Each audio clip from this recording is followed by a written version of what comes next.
Hi everyone! My name is Amy, and in this video, I'll show you how to add the Poppers search widget to your Strikingly website. A search bar helps visitors quickly find the content they're looking for, making your website easier to navigate and more user-friendly. So let's get started. First, go to your Popper dashboard. Once you're there, click on Widgets from the left sidebar and then click Create New Widget. Now search for Search in the widget library and open it.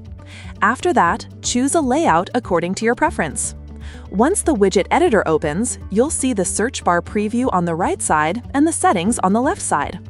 In the Content tab, you need to enter the search engine ID and API key. After entering them, click Verify and Save Credential. You can follow the provided steps in the widget to get the search ID and API key. Next, go to the Templates tab. Here, you can choose from different template styles.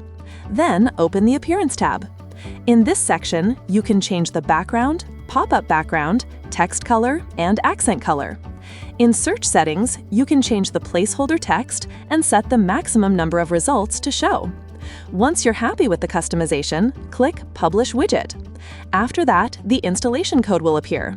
Copy the code and go to your Strikingly site editor. Inside the editor, add a Embed App block and add HTML, then paste the installation code into it. After that, save your changes and publish the site. Once your website is live, refresh the page and your widget will appear successfully. That's it for this video. I'll see you in the next one.